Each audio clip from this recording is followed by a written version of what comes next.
Alright, so today we're gonna be finishing up our Star Wars rankings with the last 6 films. So we've ranked the Star Wars films points 1 through 12, with the highest film being 12 points. And I've had Steve Harvey's Papa making a return, Family being Star Wars, help me out make this list.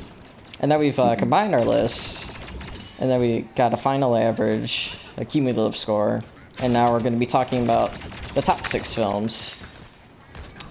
So for our number 7 film, number 7. Wait, hold up. No, our 5th film in the list is going to be The Force Awakens, scoring 26 combined points out of 48.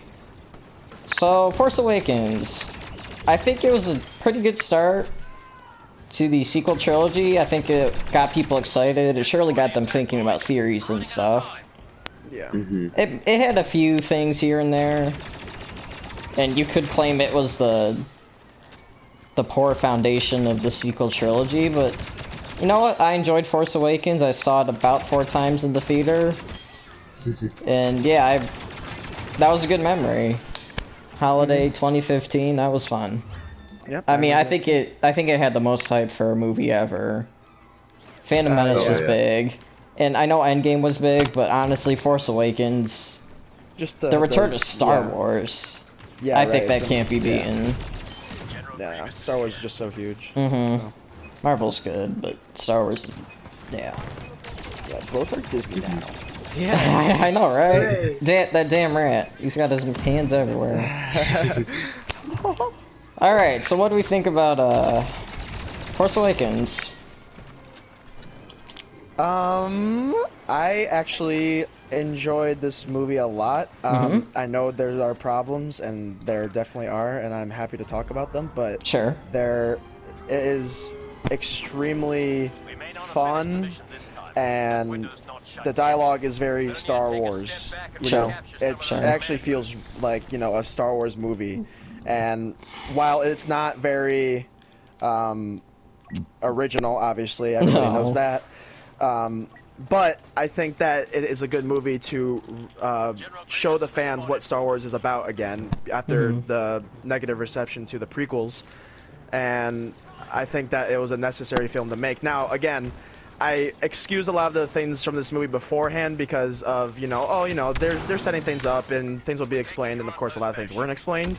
Yep. So I originally praised it a lot more than I did before, but I still think it's a very good movie and definitely worthy of being talked about still. Yeah, you gave Force Awakens, Steve Harvey's gave it 9 points. Yep. That's the only reason I think that it's actually so as high as it is because of my rating.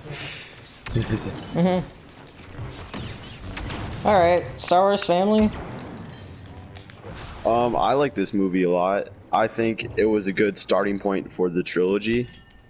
And it was just an enjoyable movie. Yeah, it really just started off the trilogy well, even though it was pretty much a carbon copy of A New Hope. Sure. I think it did it well. Like, you can still screw that up, but they really didn't do that. They introduced a lot of new characters and a lot of new storylines, so I thought it did that just in the sense that it is the first movie of the trilogy. I thought it did that well. Yeah, I still find it enjoyable to watch. Yeah, for sure. Like, I think it's the best sequel movie. Oh, definitely. Without a doubt. Yeah. It's fun to watch. Star Wars, to you? Let's see. What can I say that hasn't already been said? I know. Sorry.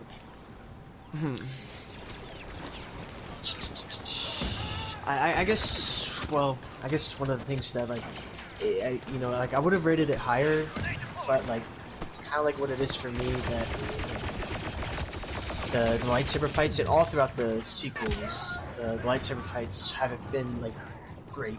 It just didn't really reach like Duel of the Fates, Phantom Menace and Battle of the Heroes kind of action. Sure. It felt like kind of like very sort of like between like Obi-Wan and Vader and A New Hope. It was just kind of like that. No, I actually, really... sorry, I actually disagree on that. I mean, I love the the fights and the choreography and the prequels, of course, but I think there's a certain like charm to like a more gritty and less fantastic. Yeah, less fantastic. I guess like because less like professional way of doing it. Because obviously these two aren't trained or not trained like entirely yet. Yeah, Kylo was trained, but I didn't think like it made sense for them to be doing all these twirls like like Obi-Wan and Anakin were doing. I thought that it made sense for the storyline or whatever, but even then, like I think the whole grittiness alone is just interesting. How like they mess up a lot, they're tripping over themselves, and they're in the snow. And that's just my opinion. I just kind of like that whole gritty aspect to it.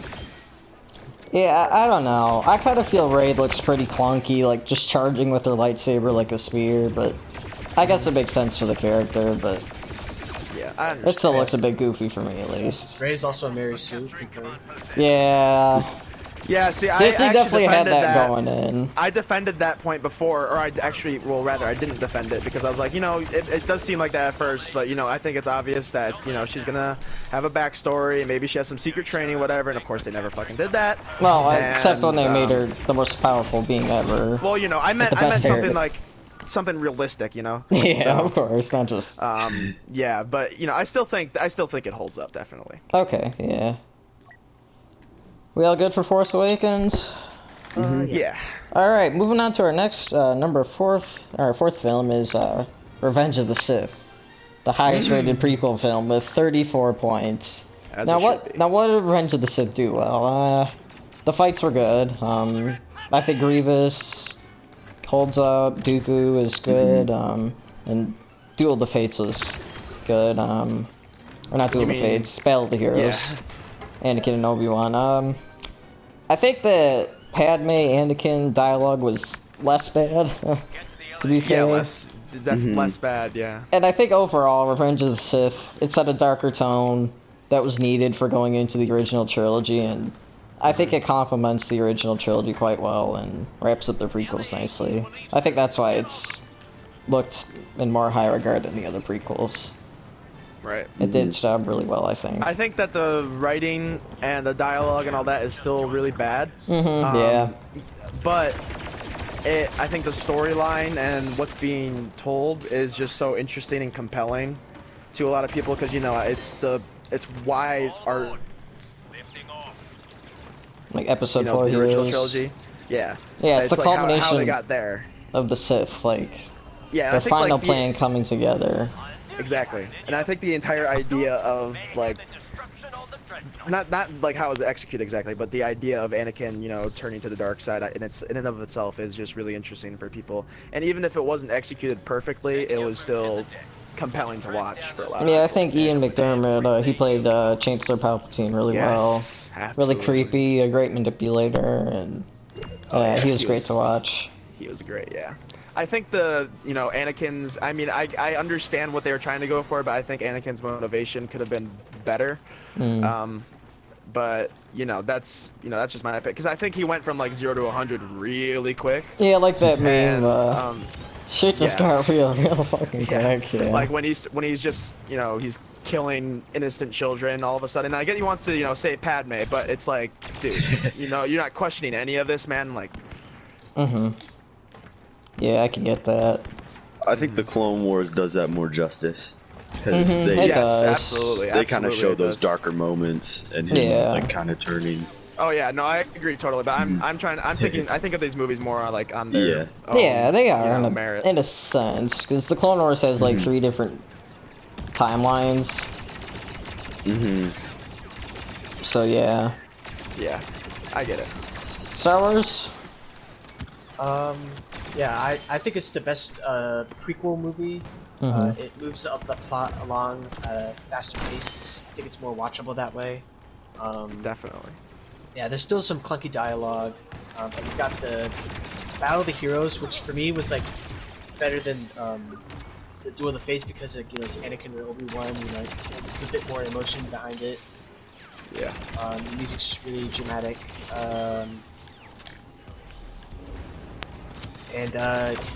Yeah, there's also like Order 66. Yeah. That's a really impactful moment. And I think it'd be a sin to not mention the memes. I mean, I don't memes know. on their own, 10 out of 10, man. Like the movie's I mean, perfect in I'm that not sure sense. how the memes of Revenge of the Sith, they're some of the biggest on the internet. I don't know how they influence people's opinion of the movie, but I don't know. It was like George Lucas knew he was making gold. And, like, he wrote it specifically for that. Yeah. That's just like Star Wars popularity right there, but yeah. Oh yeah, I think. Well, the memes. I mean, It has the best memes they of Star Wars warrant movies. watching the movie enough, in my opinion. Yeah, I mean, I hope people would find more enjoyment than just the memes, but Oh hey, no, they're great. yeah. They're I'm great. just saying. Yeah. All right, so next from Revenge of the Sith, we actually have a tie for third place between A New Hope and Return of the Jedi with 38 points. So, I listed New Hope as number 2 and Return of the Jedi third.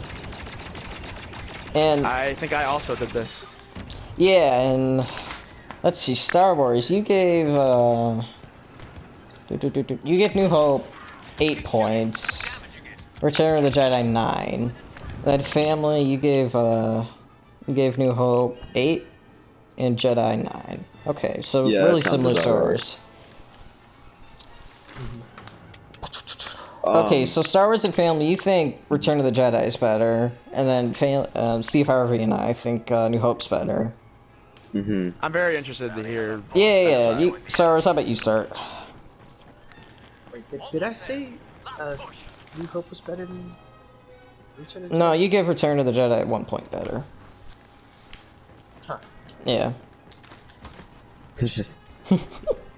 Why did I? That's what you said, yeah. Okay, hold on. Return of the Jedi, Am I gonna have to 9, defend New Hope, it? 8. I'm By reading it. myself. I know the lighting's not the best, but that's what I see.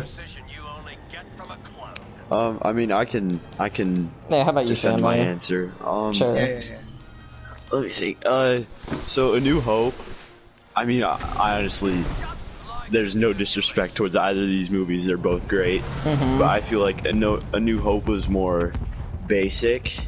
Like it was just the hero's journey. I mean, but it's the original Star Wars, so it's still incredible. But yeah, it did it very well. But I think Return of the Jedi is better, just because it kind of showed a little bit of a time jump in Luke and how he got more powerful, and I really like him with the green lightsaber. I think that's like one of my top Jedi of all time. Like I just love seeing him like that, and I thought him trying to turn Vader was really different from what we've seen in the past. Like Darth Vader was this untouchable, pure evil in the prior movies, and now he's his father, and he has to deal with that and accept this and try and save him. Yeah. Right. And yeah, I just think it did that pretty well. Yeah, I think Return of the Jedi ended the original trilogy perfectly. And the original trilogy could stand on its own. But I think for that same reason, that's why I like the original Star Wars a little bit more than Jedi, because, I mean, it's near flawless, and it does the hero story well, and it can stand on its own movie. Like, the Empire's defeated, even though canonically there's still more of them out there, but... Yeah, but like it was intended as a one-time movie, you know. So it was, but yeah, and so it was just so groundbreaking, and nothing. I don't think there's going to be anything like it ever. Again. I think the thing with Return of the Jedi that makes me, because like you said, the stuff with Luke and Vader is probably like my favorite parts of the entire trilogy, honestly. But I think the thing that kills it for me, and not kills it, I still love the movie, but the thing that makes me like A New Hope better is is how a lot of the characters don't really have anything to do, and they don't really go on any like journeys of their own exactly. They're all like Han together. Solo just kind of like gets brought back to life, and he just like shoots people, and that's all he does. Yeah. While Luke is going on this deep, conflicting personal journey to save his father from evil, and Han is just like cracking jokes and shooting people. And it's totally fine if he's like cracking jokes because that's his character. But I think that the character needs to like do more and has to like, go on their own journey and contribute more to the story. Yeah, Han definitely had his shooting. own journey. Like, he was arrogant, he was looking out for himself in New Hope, and then he comes back and helps out the rebellion in the end. So yeah, he definitely had his own plot. Luke definitely did. I think it works in moving ahead a little. It works in Empire too because in the beginning he's very distant and cold he's still kind of the same. Harsh towards Leia, and then by the end they reconcile, but it's tragic because Han Solo quote unquote dies. Sure. But and then they just kind of bring him back and he doesn't really do anything. You know what I mean? So I just and also, sorry to keep talking, but another thing is the Ewoks, and I love Ewoks. They're adorable, but I think they should have been Wookiees. I don't know about you. Well, I think it would have made more sense because I don't think that send the Empire's best Legion and then they get their asses kicked by a bunch of furry little balls. Teddy and bears. it's like that kind of like that was a little weird to me. And could suspend your disbelief. Sure. Yeah. And again, I'm not like ragging on the movie too hard. I still love it. It's still a great end. But that's just why I think it's better. Or it's not better than A New Hope. Sure. Star Wars? Have you collected your thoughts? Thinking really hard about why I That's what you wrote, man. That's what you wrote. I know, but I don't know why. Maybe, like... You could change your answer, and we can give New Hope the edge if you it's like, wanna, the thing is, like, I've just been like going back and forth. It's like, well, I start thinking about some aspects of A New Hope. It's like, yeah, that was really good. Then I think about aspects of Return of the Jedi. It's like, oh yeah, that's really good. Like the thing is, like, I just kind of like, I wish I could like give these movies like both the same score. I mean, I know they're tied, but yeah, it's just like the more I think about one, it's like, I really like that one. But then I think about the others, like, yeah, I really like that one too. It's really weird. Okay. I get that. So if we're gonna move on from New Hope and Return of the Jedi, our number 2 film, if you haven't figured out by now, is actually Rogue One, coming in with 40 points.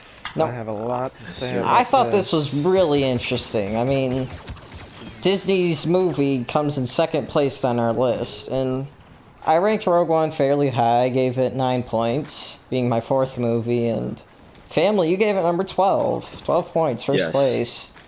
And I think Rogue One, it feels like an original trilogy movie, and I think it tells the story that people have been asking about, like, kind of like what I said about my Episode 1 video game. Like, they took one line and made it a movie. And, I don't know, Rogue One was good. Like, yeah, it just didn't do much wrong, and it was pretty cool, and... Yeah, set pieces were interesting. So how about that? I have a lot to say about that, actually. Well, yeah, let's see what Steve Harvey's I actually had the lowest score for you gave Rogue it One. 8. It wasn't like low. 8's still wasn't pretty like good. Low. It's like high still, but like, out of all of us, it was the lowest. But the reason why, and I actually disagree, AJ. I think that this movie, besides like the action and the set pieces and stuff like that, it's nothing like a original trilogy movie. Yeah, maybe just like the time period is similar. I can see what you mean. Yeah, in that sense, yeah. But like, I think that what really kills this movie for me is the characters, and I could not get attached to any character at all. Yeah, Jin was kind of a cold-hearted bitch that didn't show much emotion. I know what you mean. Yeah, and they really try their best to give these characters arcs and, stories or whatever. Like, Jin was like, originally she wasn't, she was hesitant to do that whole, rebellion thing. And then, like, a couple scenes later, she all of a sudden is, like, with it. She's like, yeah, let's do it. And then it's like, wait, hold on, what? That kind of bothered me a little bit. And all the other characters, really, they were just kind of, I mean, like Donnie Yen's character was awesome, he's just badass. Yeah. But I think a character has to be a character too. They can't just be badass, you know. Sure. And that's what really Kinda made like this Darth movie Maul. kind of unenjoyable. Or not unenjoyable. I enjoyed myself while watching it, but kind of made it less engaging than the original trilogy films. And this is unpopular opinion, but I actually ranked this 1 point below Force Awakens, mainly because of that. Because of the character thing, because, you know, there were characters I could actually get attached to. And, you know, you can say whatever you want about Rey and Finn and whatnot, and I totally get all those points, but at least in The Force Awakens, they were, you know, they had good dialogue, they had personality, and they were interesting, and they had kind of like a mini arc of their own, while in Rogue One, they didn't. And I think I'm just a character guy, I think, and that's what really makes a film for me. Okay. Yeah. Well, Alright. I think K2SO is pretty cool. Yes, He was I funny. 100% agree. Yeah, he was great. The droid. Yeah, I agree with that. Alan Star Tudyk Wars? did a great job. Yeah. He was there. Star Wars? Okay. Or do you want to talk family? I can let Star Wars go first, because Yeah. Okay. I kind of disagree with the opinion that like people have been like asking for, like a movie like this. Like, I mean, the movie kind of just only exists to just kind of like serve like a plot hole. You know, like why would the Empire build this glaring weakness in their sort of super weapon? But you know, despite that, I think it's still like a pretty good movie, because like it feels like Star Wars, you know, and also it puts the war back in Star Wars. You know, it's like the boots on the ground. You know, like there's no trade disputes. Sort of like, yeah, right. Yeah, no trade disputes. It's like there's like, well, I guess there's like references to like Force powers, but like other than that, like they're not really all that Force sensitive. You know, they're just soldiers. Yeah. Yeah, I think that's an interesting side that Rogue One explored pretty well. Because most of the time it's just Jedi and Sith and a few supporting characters, but yeah, we got to see like common folk. And I think that was cool. That we only really saw that in Legends, so it was definitely brought to cinemas and more mass audience. Some fast points really quick. Director Krennic was a good villain. CGR Tarkin in some scenes looks okay, in other scenes it looks really bad. Yeah, I'm not sure about Leia. Yeah, She was Leia another at the very CG character. She looked a little puffy. I don't know.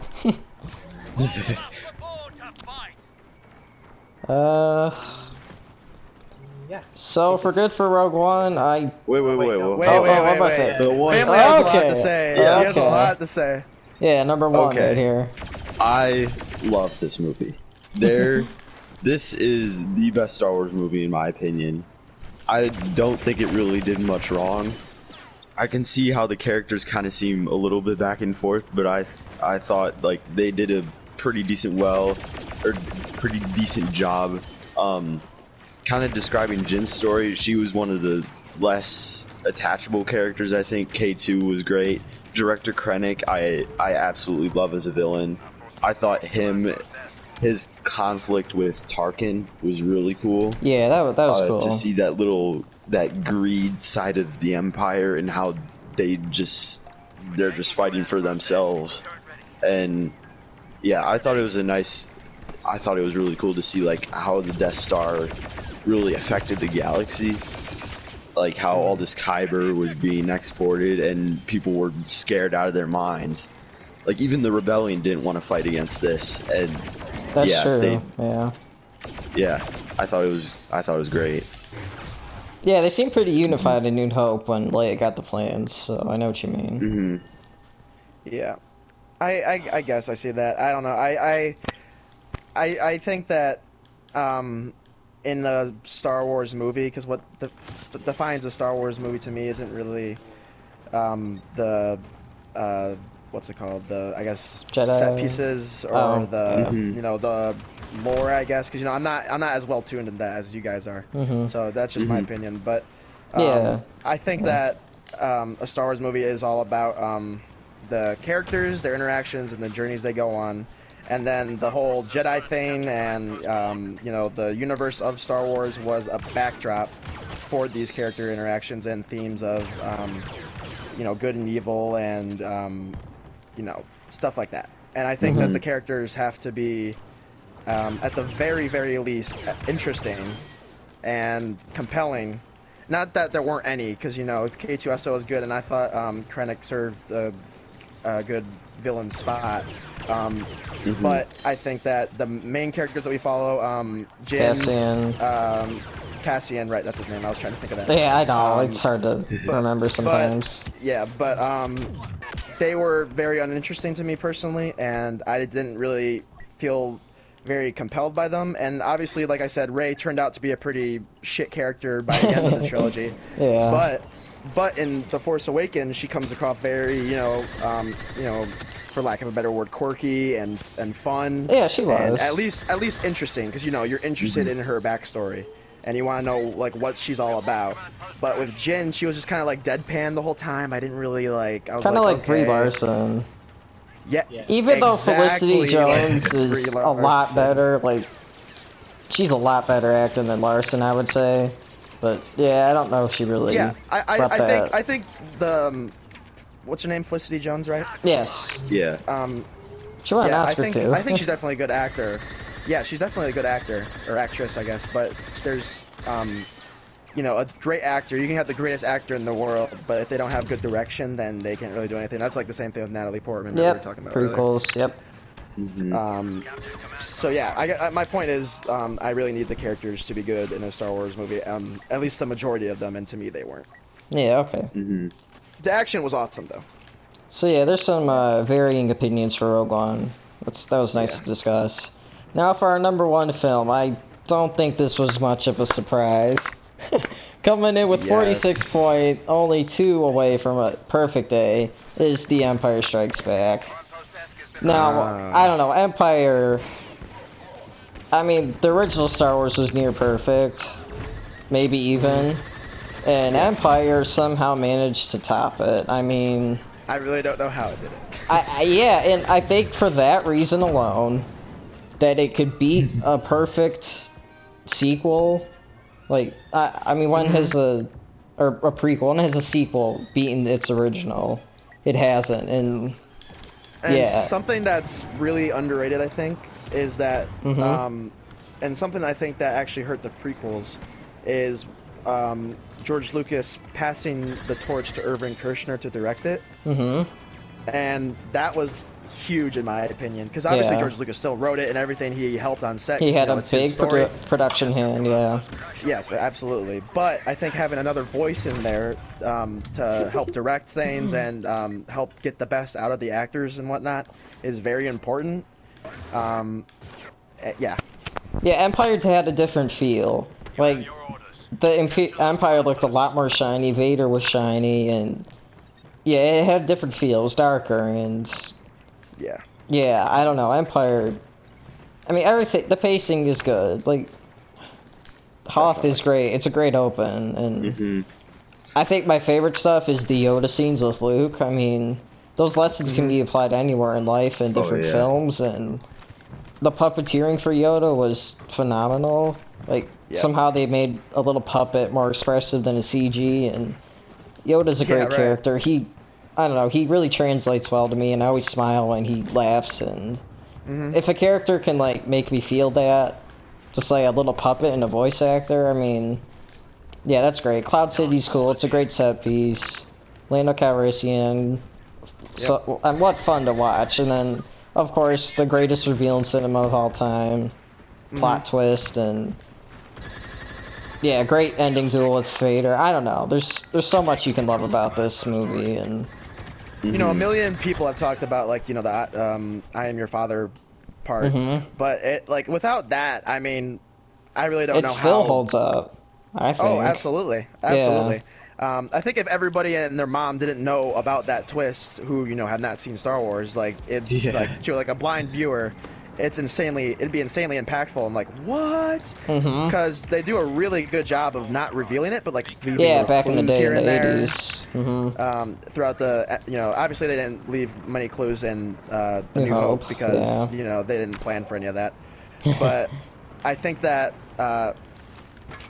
the clues left in Empire were great, and they left a lot open for interpretation for the next movie, and you know, it sets up for a great conclusion, which it was, and I think everything about it is perfect. You know, I actually have one criticism, one small criticism of the movie, and it's not even a real criticism. There's a part on Hoth where they're in the AT-AT, and Vader and Vader like shows up as a little mini Vader on the desk, and that's like what the hell, like, oh yeah, the intimidating leader is gonna look like that, like what the hell, like, oh, like, and you know, I expected them to have like a squeaky voice or whatever, but you know, that's obviously joking around, but you know, it's such a great movie. I don't think there's anything that you can really criticize about it other than, like, you know, personal taste, you know. Sure. But everything about this movie is just done so well. Yeah, Peter. Yeah, I don't think there's really anything bad about this movie. I loved Yoda. I think one thing that makes it really good is in A New Hope, Luke was kind of this whiny little character. And in this movie, we actually start to, like, connect to him. Like, he's thrown into all of this Jedi stuff, and Yoda is telling him all this, and he learns a few stuff, and he's like, all right, I want to go fight Vader. I want to avenge Obi-Wan and all that. And, I mean, it's kind of relatable, I guess. And, yeah, I thought it did that very well. I think the whole idea of, like, fighting back against your anger and trying to help people is just such a great idea to learn, and that's why it was so impactful to so many people, I think. And Yoda is a huge part of that, and without Yoda, the trilogy really wouldn't be the same. Oh, yeah. Now, I'd like to make a quick side tangent. So the whole idea with Luke seeing the vision of Leia and Han being tortured in Cloud City, not completing his training and rushing off and getting his ass kicked.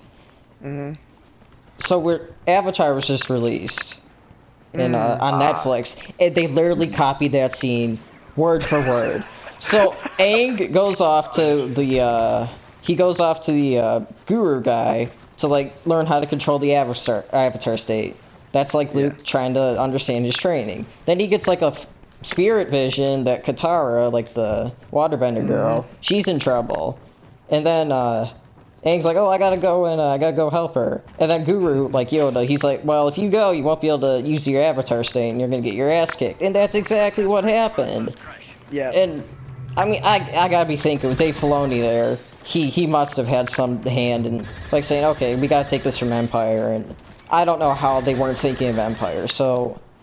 And there's I think that just shows how impactful the movies have been, yeah, there's these cross-textual, cross-media... Really pop culture. Yeah, there's all these connections to Empire and other movies, and yeah, God, and that was just something I wasn't even thinking about, and it showed up. Yeah, I'm sure if you really thought about it, you could find so many differences, or similarities, not differences. Yeah, I know what you mean. So yeah, and that's like a big lesson, like not being ready, but you're gonna go for it anyways. And then learning from your failure and all that. And to see, like, Luke's transition, like, looking at him in the first movie and then looking at how he, like, goes about himself in the last movie, I mean, you know, Return of the Jedi, is really, like, just shows how much of a journey he went on. And, that's just wonderful. Yeah. Star Wars, you got anything? Sorry. Let me think. Quick points. Battle of Hoth was cool. Vader fight's cool.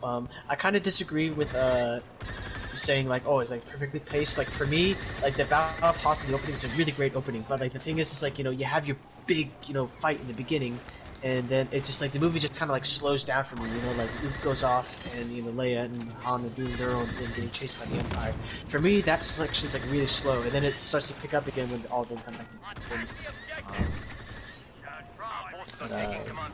Yeah. I think, like, that, I guess that makes sense. Like, it's, I mean, it is, like, literally slower, because there's, you know, there's no action going on. But to me, like, it's just so damn interesting and compelling. And, well done, well executed, that it doesn't really matter to me how much slower it's gotten. Like if it's like really slow can be good if it's well done, and it was well done here. Yeah. Yeah. So I think with that, with Empire being the best Star Wars movie from our polls, I'd As it should be. yeah, I'd like to thank Family B, who gave us the video idea for ranking Star Wars movies. Hell yeah. And then everyone contributing, and then Steve Harvey's Papa helped me clean up the list a little bit at the end, so I'd like to thank him for that. No problem. And yeah, I think with that, we're going to call it good, so thanks for watching if you got through both of these, and we shall see you next time.